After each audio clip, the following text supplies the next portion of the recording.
Agradecerle mucho el tiempo, porque le hicimos esperar un poquito a Gonzalo Semilla, jefe y economista de Creva. ¿Cómo le va, señor? Bienvenido nuevamente a la radio. Bueno, muchas gracias, aquí estamos. Bueno, con datos, ¿no? Como siempre, nos tiene acostumbrados. Siempre.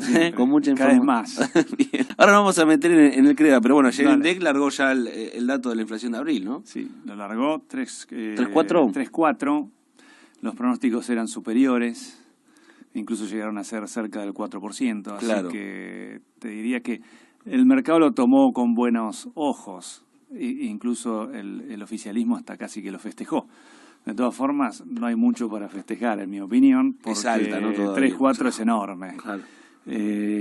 Sí, digamos, deberíamos tener en cuenta por ahí la tendencia, ¿no? Bueno, a la baja. Veamos la tendencia. Claro. Por un dato aislado no tenemos que cantar victoria. De todas formas, se suponía que iba a ser menor de lo que fue marzo. En general, abril históricamente es menor a lo que es marzo, porque marzo es un mes que inician muchísimas actividades.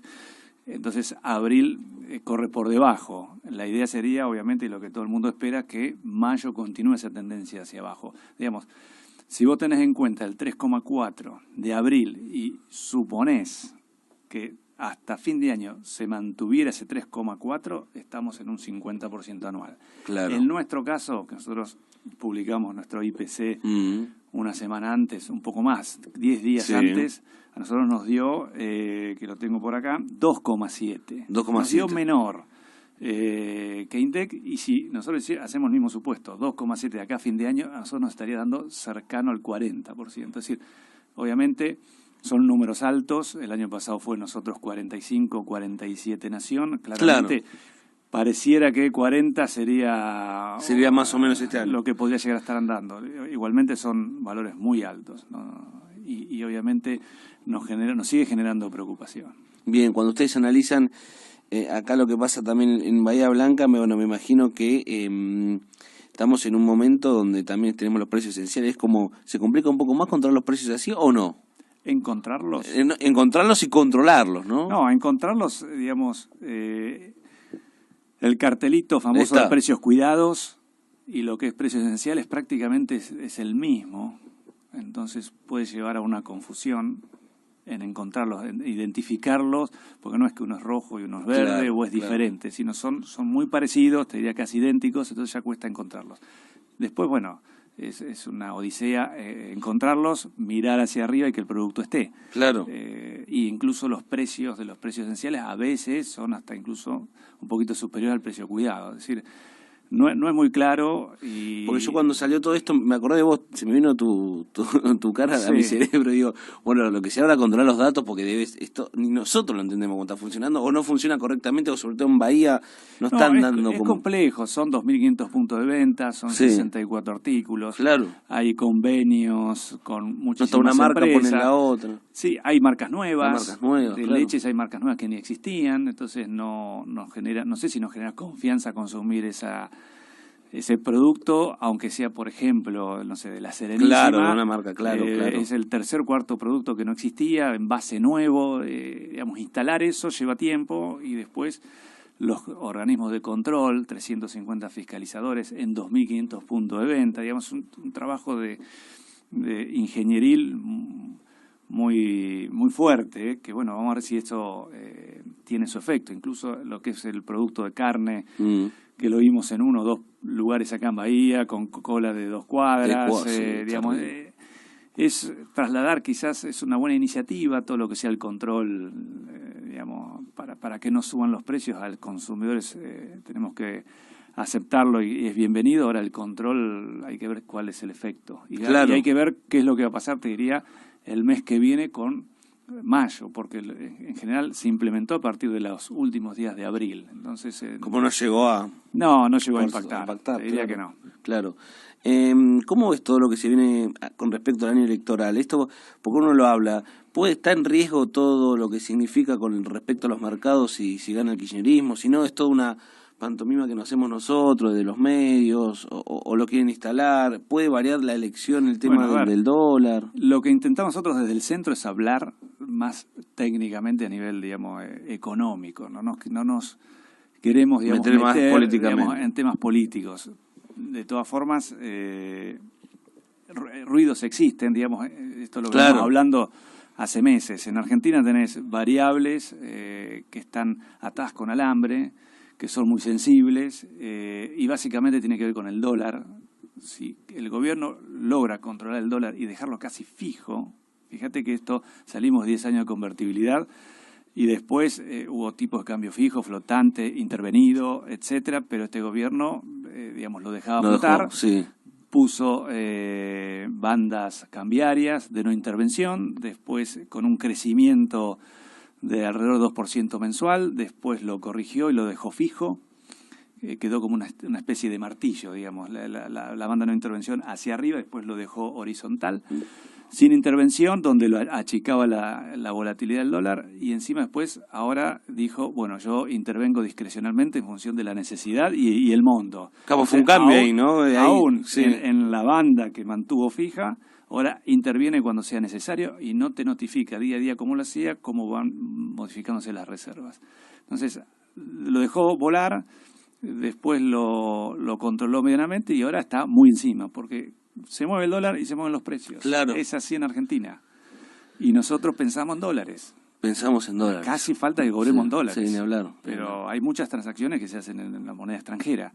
Entonces, hay un problema y una sensibilidad muy grande. Sí, yo por eso no es que me enojo, discuto con algún político que me dice que tenemos que seguir pensando en el peso, pero nadie piensa en el peso, ¿no? Bueno, hay que hacer un cambio cultural. Sí, claro. O nos dolarizamos, que es todo un debate enorme, y claro, no es la idea de que lo charlemos acá, o empecemos a pensar en peso, nuestra moneda. Tenemos que confiar en nuestra moneda. Es verdad, claro, que es una cuestión educativa, prácticamente, y cultural, que va a llevar mucho tiempo. Pero también tenemos 70 años de historia que nos validan o convalidan que pensemos en otra Además cosa. Uno te dice, yo guardo la plata, ¿dónde? Bueno, ese es ¿En qué guardo? Una de las funciones de dinero es reserva de valor. Bien, ¿en qué me lo claro, en pesos abajo del colchón? Y estás al horno, ¿no? Con muy complicado, con un claro, 50% de inflación anual.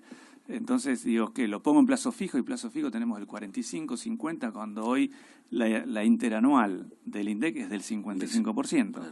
Qué buenas estos los plazos fijos que puedes cambiar de banco ahora. Bueno, no está mal, no está para nada mal. Ojalá se hubiera hecho antes, pero no importa, las cosas se hacen cuando se hacen. Y esto lo que da es cierta competitividad entre bancos. Bien. Entonces vos podés hacer tu plazo fijo donde mejor tasa te ofrezcan. Y está bien, es que es competitividad. Vos fíjate que las tasas, las LELIQ, el sistema, el Banco Central la subió a un 73%, se suponía que los bancos acompañarían esa suma en sus propias tasas de interés, no lo hicieron. Entonces, bueno, listo, libero.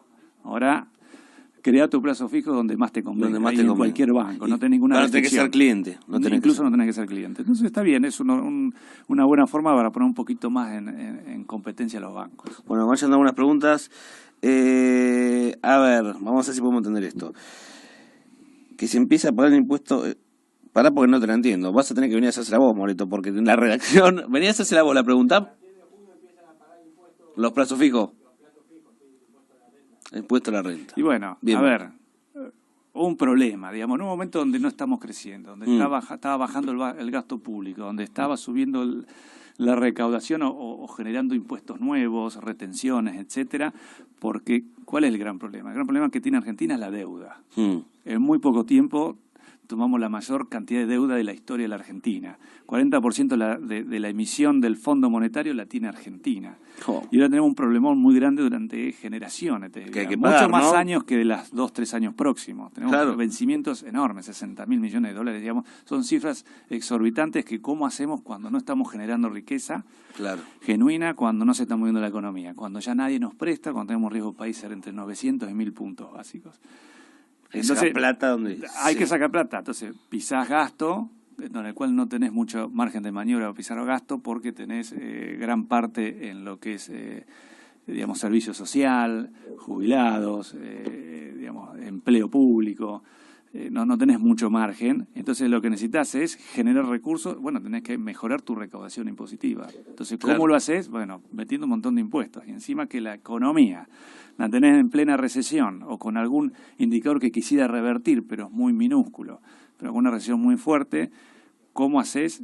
Encima aplicas un impuesto. Claro. Entonces, claro, es como que emparchás, es lo mismo de siempre en Argentina. Uno genera un impuesto para emparchar otro, y no es claro, cambias las reglas en forma permanente. Pues, claro, impredecible totalmente. Entonces no te da confianza nada. ¿Qué empresa que quiere invertir a mediano o largo plazo lo va a hacer cuando tenés tantas intervenciones, aunque sean pequeñas? Las empezás a sumar y son enormes. Son los países que más impuestos tenemos en el mundo. Increíble, claro.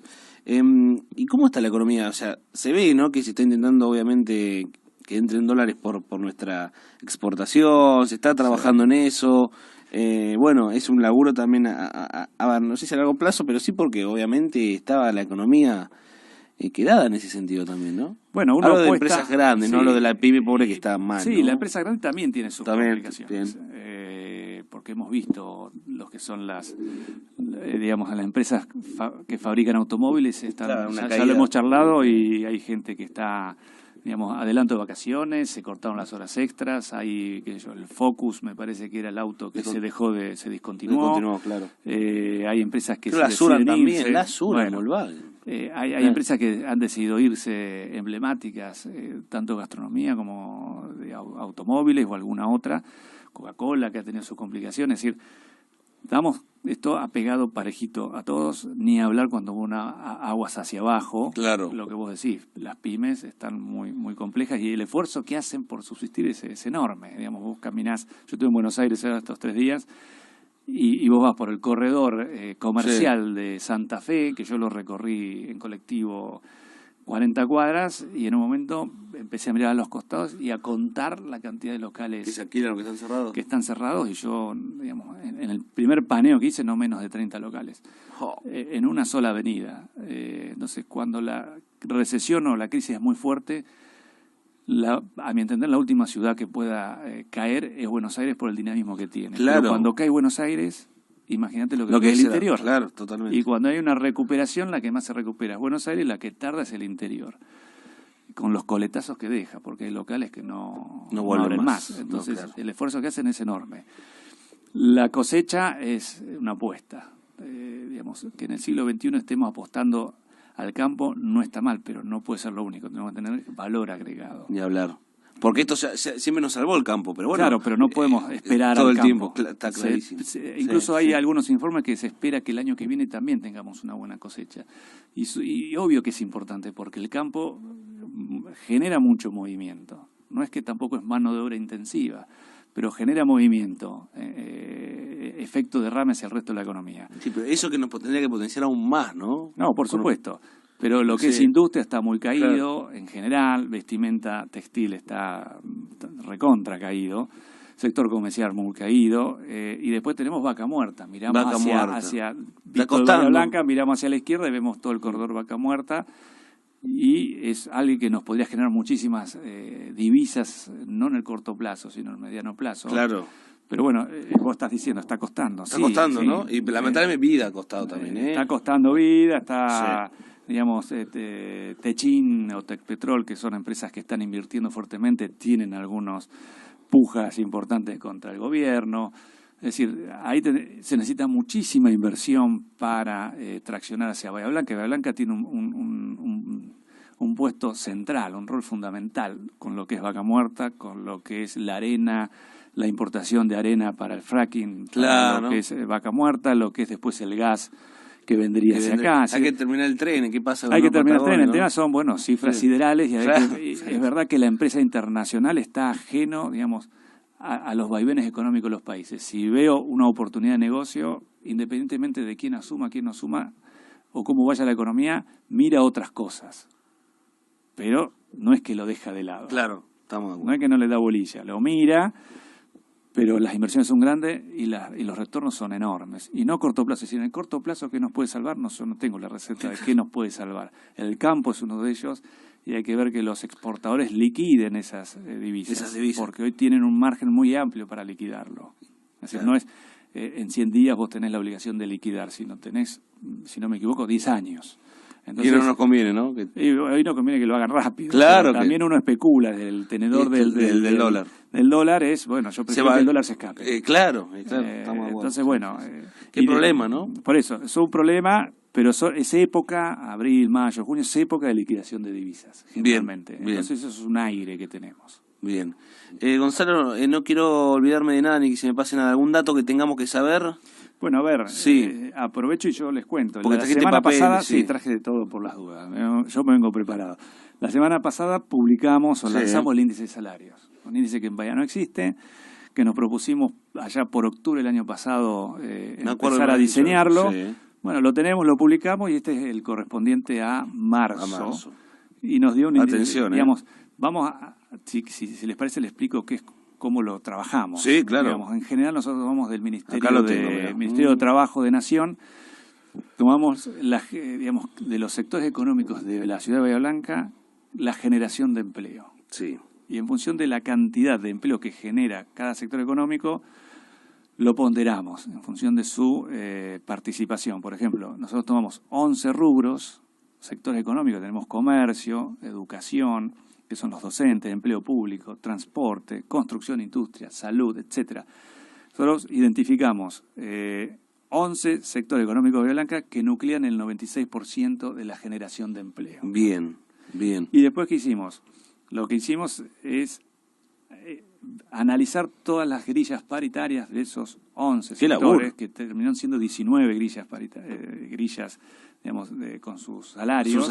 Sí. Y tomamos la mediana. La mediana significa que si en el empleo de comercio hay 15, tomamos la que está en el medio, justamente. Bien. No hicimos un promedio, hicimos siempre la mediana por si hay una grilla que fuera nueva, un cargo nuevo o desapareciera, nos vamos a la del medio. Perfecto. Y lo que tomamos ahí es un empleo con un salario básico, sin años de antigüedad, sin aportes no remunerativos, sin horas extras, etcétera, porque si no es complejísimo. Claro. Entonces damos un salario base. Bien. Básico. Y en función de eso, y con sus ponderaciones, obtuvimos entonces una serie que fuimos hacia atrás desde diciembre de 2017 hasta la fecha, como para tener una serie histórica. Bien. Entonces, ¿qué nos sirve eso? Comparar cuál es la variación porcentual del índice de salario en Bahía Blanca con la inflación que medimos nosotros, con la canasta básica que medimos nosotros.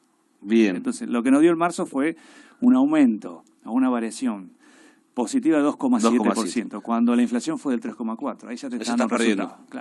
Claro. Esa es la idea. Mensual.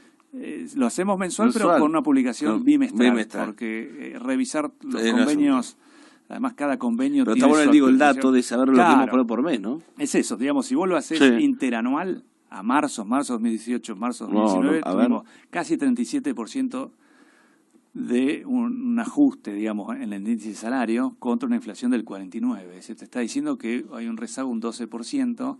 Es decir, tu salario real cayó un 12%. Que 12%. El ¿Hasta año cuándo? ¿Por qué no alcanza la plata? Bueno, ¿no? ¿entendés? Entonces es un dato más que nos sirve, que es interesante para la localidad de Bahía Blanca y que no existía. Sí, entonces interesante, y la gente de otro lado que sabe que está perdiendo, pero se debe estar enojando un poco, bueno, ¿no? Porque digamos, ya tiene el dato, ¿no? El coeficiente de variación salarial que mide el INDEC, al año pasado, 2018, manifestaba promedio un 12,5% de pérdida de salario real. Bueno, nosotros a marzo nos da un 12%. Mira, claro. En general vamos en línea, a pesar de que la metodología de laburo es distinta. Es diferente. Ellos lo hacen con la encuesta permanente de hogares, a través de encuesta, y nosotros de esta forma que es más compleja. Sí, claro. En un principio pensamos en ver cuál era el salario nominal, en plata, pero es meterse en el bolsillo. En problemas. En muchos problemas, es muy complejo y fuimos a las variaciones que está mejor. ¿Qué laburo? Sí, el trabajo grande. Como estaba con poco laburo, el Creva dice, ¿qué hago ahora? Dice que está bueno. Me meto en esto, ¿no? Pero bueno, con esto creo que es suficiente. Tenemos un montón de productos increíble. Y servicios. Yo te contaba recién que estuve en Buenos Aires. Sí, eso te iba a preguntar, ¿cómo estuvo? Y la idea fue a Buenos Aires empezar a instalarnos allá en el mercado porteño, digamos. Si uno se instala allá, después tenés visibilidad. Yo quiero que siga viniendo Gonzalo, no me va a mandar a otro después, ¿no? No hay problema.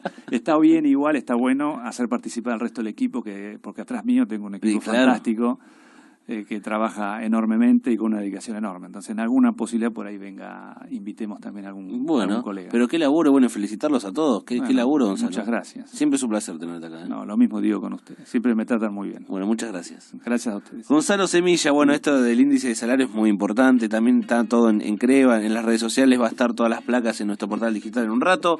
10:37, siempre nos gusta hablar mucho con Gonzalo porque aprovechamos que viene y hablamos de todo. Nos vamos a ir a la pausa y nos queda pero mucha más información hasta las 12 del mediodía.